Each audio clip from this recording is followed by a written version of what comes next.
અને આજે એનો ચુકાદો આવ્યો છે અને 42માંથી 5ને બાદ કરતા 36-37 આરોપીઓને નિર્દોષ છોડી દેવામાં આવ્યા છે. ઉનાના જે પરિવારજનો ઉપર બાલુભાઈ સરવૈયા, વશરામભાઈ, રમેશભાઈ સરવૈયા એ પરિવાર પર જે હુમલો થયો, જે હુમલાનો ભોગ બન્યા, એ પૈકીના વશરામભાઈ સાથે અમારી હમણાં જ વાત થઈ. એમણે કહ્યું કે ફરી એકવાર અમારા જીવનું જોખમ ઊભું થશે, અમને હવે ઉનામાં રહેવાનું મન ના થાય એવી પરિસ્થિતિનું નિર્માણ થશે.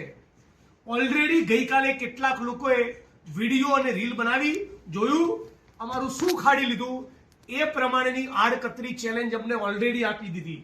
આ બાબતે હમણાં જ મેં ગીર સોમનાથના પોલીસ વડા સાથે વાત પણ કરી. આરોપી ઉના કાંડના આરોપી પૈકીના એક આરોપી ઉપર એવો પણ આરોપ છે કે છેલ્લા 15 દિવસ પૂર્વે ઉનાના જ એક પોલીસ કર્મચારીને પણ માર્યા. મતલબ કે રાજ્યનું પોલીસ અને પ્રશાસન આ પીડિત પરિવારો આત્મસન્માનપૂર્વક જીવન જીવી શકે એટલું સુનિશ્ચિત કરવામાં નિષ્ફળ ગયા છે.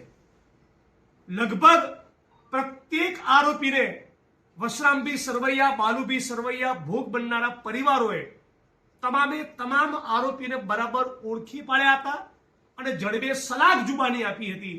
અને છતાં 36-37 આરોપીઓને એ નિર્દોષ છોડી 5 વર્ષની સજા એ ફક્ત 5 લોકોને કરવામાં આવી છે. એટલે ઉનાના પરિવારજનોનું, ઉના કાંડના પીડિત પરિવારોનું કહેવું છે કે આ ચુકાવાથી એ ખૂબ નિરાશ થયા છે, ભાંગી પડ્યા છે.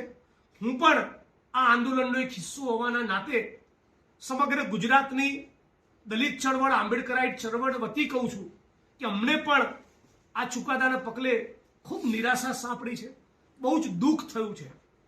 ન્યાયતંત્ર પાસેથી ન્યાયતંત્રનું સન્માન કરું છું, પણ પોલીસ પ્રશાસન, ન્યાયિક સિસ્ટમ પાસેથી અપેક્ષા એવી હતી કે તમામ આરોપી જેમણે પણ આ ઉનાના પીડિત પરિવારોને બેરહેમીપૂર્વક છડે ચોક ધોળા દિવસે ઉનાની બજારમાં પોલીસ સ્ટેશન, પોલીસ કર્મચારીઓની સામે માર્યા છે, એમને બધાને સાબરમતી સેન્ટ્રલ જેલના સળિયા પાછળ મોકલી દેવામાં આવશે અને એક ઐતિહાસિક ચુકાદો આવશે જેનાથી દાખલો બેસે કે આ પ્રમાણે કોઈ પણ આદિવાસી, દલિત, ગરીબ, વંચિત સમુદાયનું આત્મસન્માન તમે છીનવવાની કોશિશ કરશો, આ પ્રમાણે હુમલો કરવાની કોશિશ કરશો તો આપણું તંત્ર ચલાવી નહીં લે.